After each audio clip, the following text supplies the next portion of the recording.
15 number प्रश्न पर ध्यान दीजिए। सवाल में कहता है कि हेडिंग है अंतिम स्टॉक के मूल्य में कमी। दिल्ली के वंदना ट्रेडर्स ने 10,000 साड़ियाँ 100 रुपया प्रति साड़ी के दर से खरीदी। इनमें से 6,000 साड़ी 120 रुपया प्रति साड़ी के दर से बिक्री मूल्य पर जबलपुर के वस्त्रालय को प्रेषण पर भेजी है।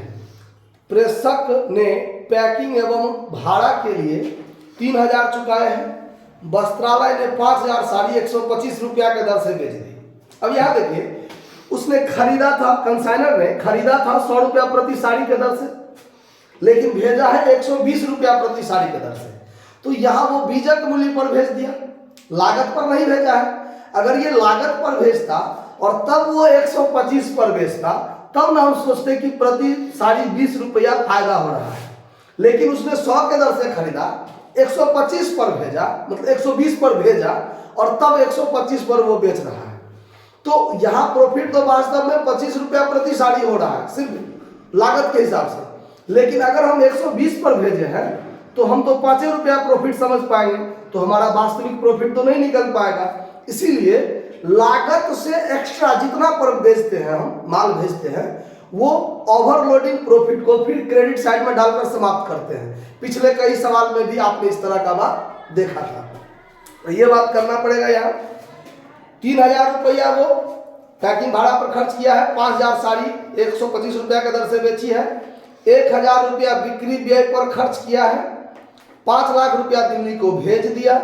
उन्होंने कुल बिक्री पर 5% कमीशन और इसके अतिरिक्त 120 रुपया प्रति साड़ी से अधिक मूल्य की गई राशि पर 20% कमीशन पाने का अधिकारी है। मतलब 125 रुपया दर से बेचा है तो 120 रुपया तो बीजक मूल्य है, उस पर उससे ज्यादा जो बेचा है 5 रुपया प्रति साड़ी, वो वाला रुपया पर उसको 20% कमीशन मिलेगा।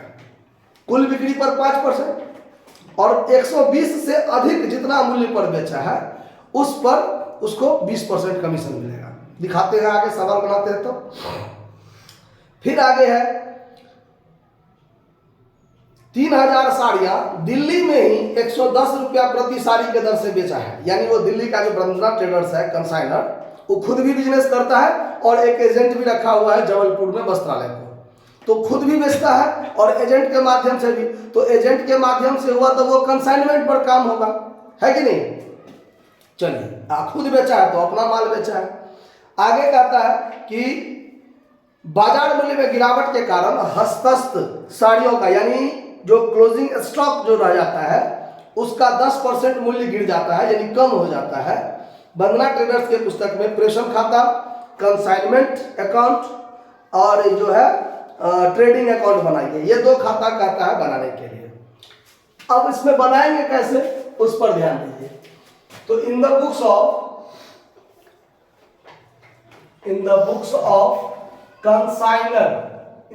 ऑफ कंसाइनर, इसके पुस्तक में जब हम बनाएंगे कंसाइनमेंट अकाउंट बनाएंगे,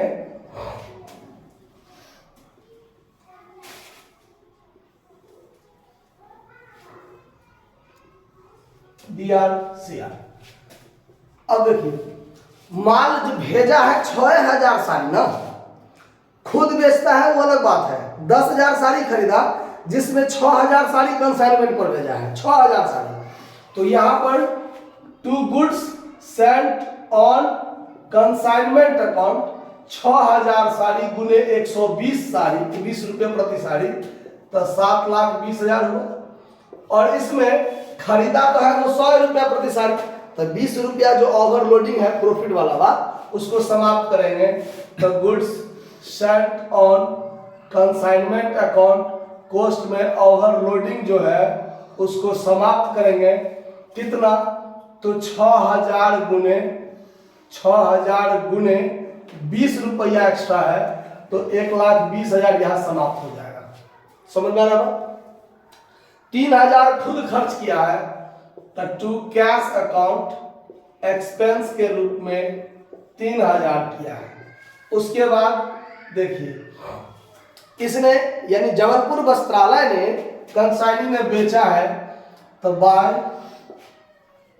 जबलपुर वस्त्रालय अकाउंट, ये जो सेल किया है 5000 साड़ी 125 रुपया साड़ी के दर से, तो 6,25,000 में बेचा है। बड़ा खतरनाक छीका है। चलिए अब यहां पर जबलपुर वस्त्रालय को कमीशन भी मिलता है और उसने 1000 बिक्री पर खर्चा भी किया है। तो to Jabalpur Vastralaya account selling expense, ये सेलिंग एक्सपेंस पर 1000 करता है। तो कंसाइनमेंट स्टॉक अकाउंट में इसका कोई चर्चा नहीं होगा क्योंकि ये बिक्री व्यय है। To Jabalpur Vastralaya account commission इसको मिल रहा है।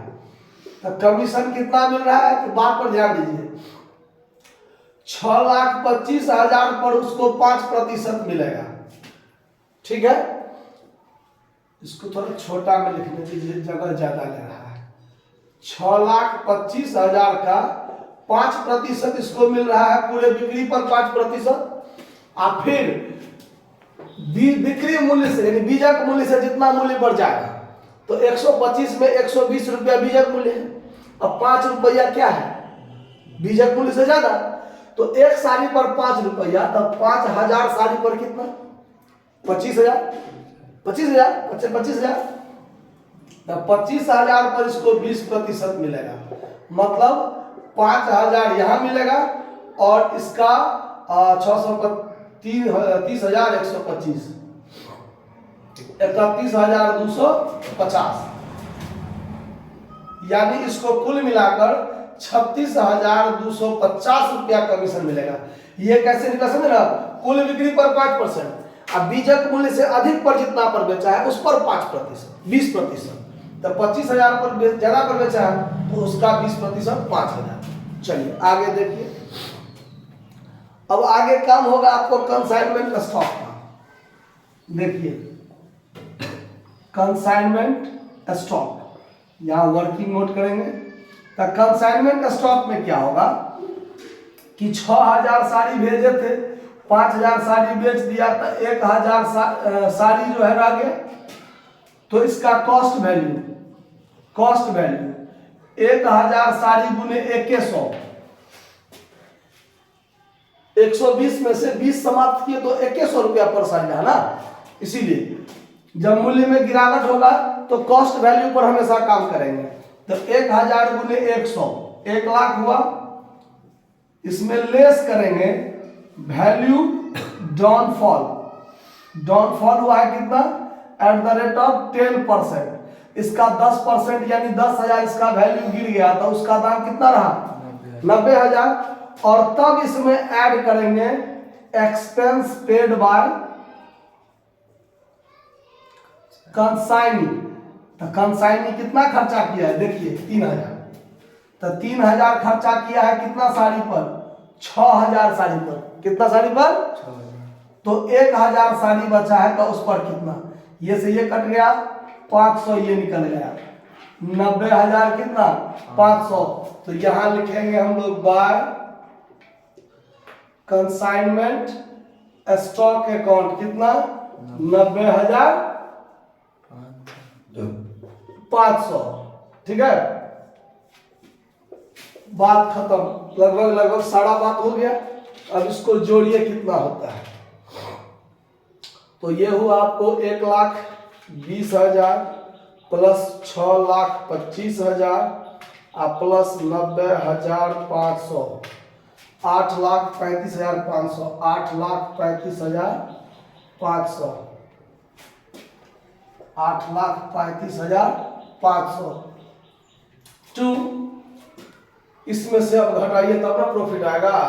7,20,000 माइनस 3 1 4 30 4 40,250 40,250 75,250। ये कहाँ होगा 2PL अकाउंट में प्रॉफिट ट्रांसफर हो जाएगा, होगा कि नहीं होगा। अब चलिए, अब हमको इसी के पुस्तक में बनाना है ट्रेडिंग अकाउंट, ट्रेडिंग अकाउंट।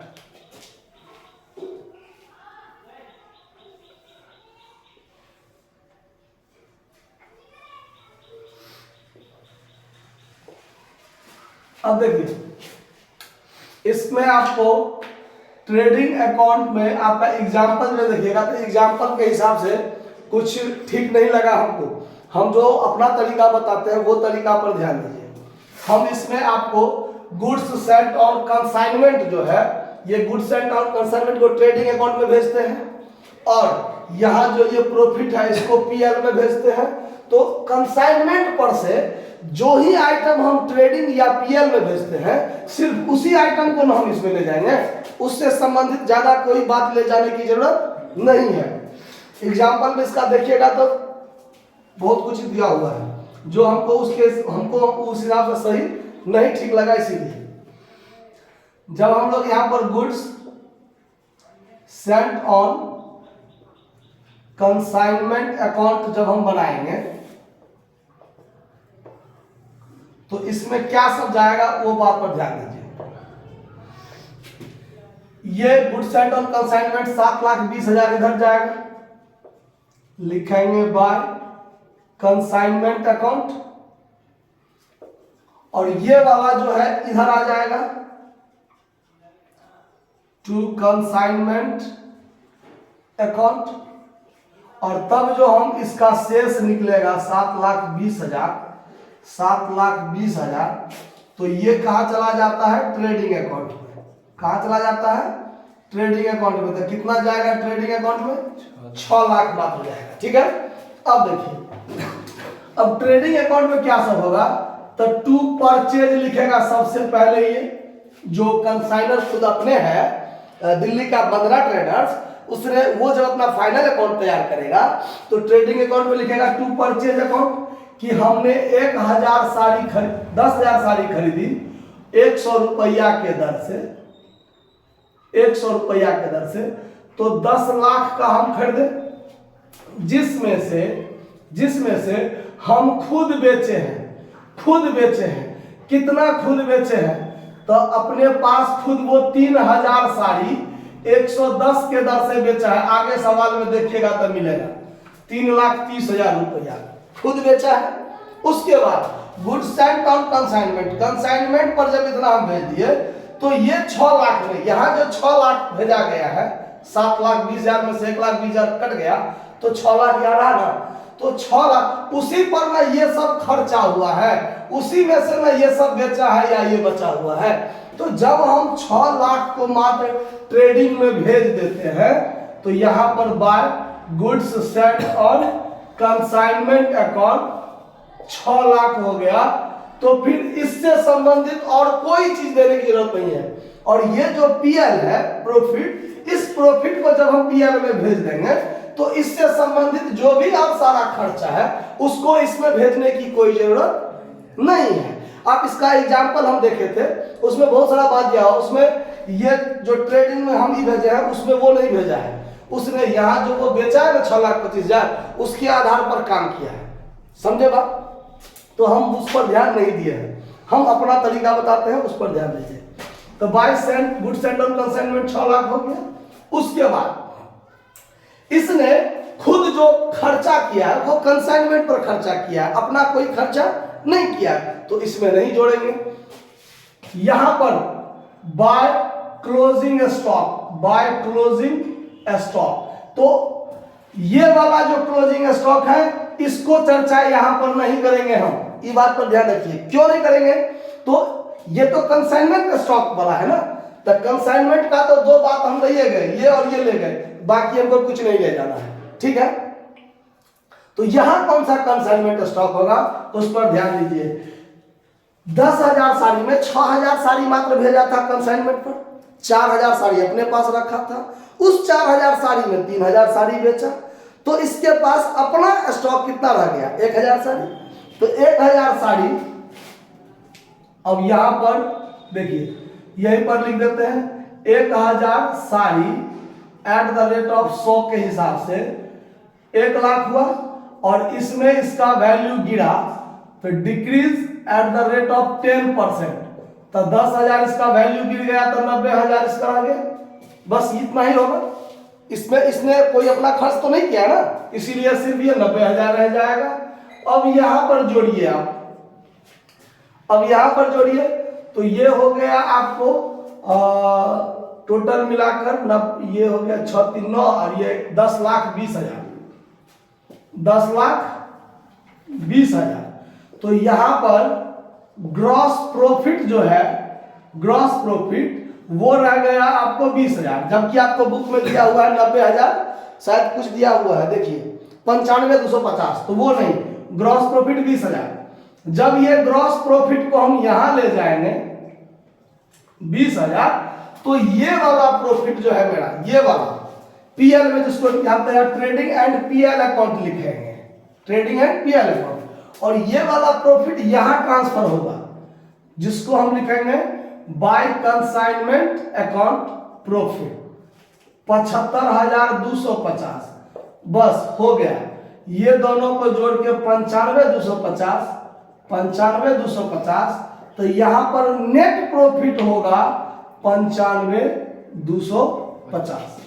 समझ में आया बात कि कोई दिक्कत इस बात समझने में? तो ये तरीका से सवाल बनेगा। अब आगे कहता है आपको इसमें कि जबलपुर वस्त्रालय एजेंट और इनका खाता जबलपुर एजेंट मेसर्स वस्त्रालय के पुस्तकों में बनाइए। मतलब in the books of consignee, consignor का खाता कहता है बनाना है। तो कंसाइनी के पुस्तक में कंसाइनर के खाता से क्या सब जाएगा? तो ये इतना का माल बेचा है, इसने ये खर्चा किया है और उसने ये कमीशन लिया है, तो इसमें से ये दोनों कटेगा। अगर एडवांस भेजा है या कुछ पैसा भेजा है तो वो कटेगा, बाकी रुपया वो सीडी रह जाएगा। तो देखते हैं, जगह ही नहीं बचा है, तो आप इसको नोट कर लीजिए, स्क्रीनशॉट कर लीजिए आप लोग। तो हम यहाँ नीचे मिटा कर बना देते हैं। देखिए, तो इसके कंसाइनर के पुस्तक में ये दो खाता ही बोला था बनाने के लिए, कंसाइनी का खाता नहीं कहा था बनाने, तो कंसाइनी खाता नहीं बनाए हैं, लेकिन कहता है आपको इन द बुक्स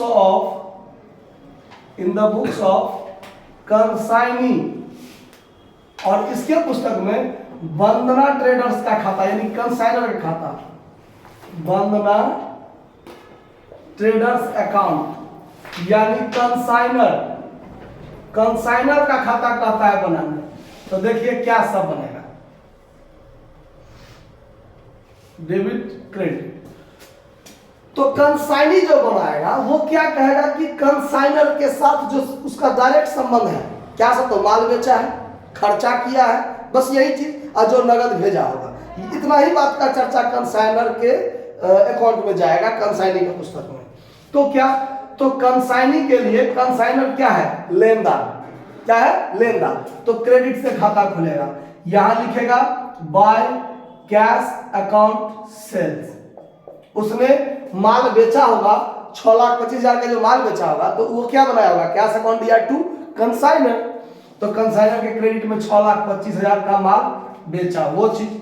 उसके बाद उसने खर्चा किया था और कमीशन लिया था, तो खर्चा करेगा तो टू कैश अकाउंट, एक्सपेंस के रूप में वो खर्चा किया था कितना? 1,000। टू कमीशन के रूप में वो कितना काट लेगा? 36,250, क्योंकि इसका एंट्री बनाया होगा, वो नगद किया होगा, तो वो वंदना ट्रेडर्स के लिए कराएगा खर्चा। तो Vandana traders account DR2 cash account, तक 2 कैश अकाउंट डेबिट में आ गया। Vandana traders account DR2 commission, तक डेबिट में 2 कमीशन आ गया। फिर उसने क्या किया था? तब 5 लाख रुपया भेज दिया था, तो यहां पर 2 कैश अकाउंट पेड किया था, कितना रुपया? 5 लाख पेड किया था, बस हो गया। तो अब यहां पर 6,25,000 में से, 6,25,000 में से इतना इतना इतना इतना खर्चे में काट लिया, इतना कमीशन काट लिया, इतना भेज दिया। बाकी जो बचा होगा वो पेमेंट अभी नहीं किया है, तो टू बैलेंस सीडी के रूप में रह जाएगा।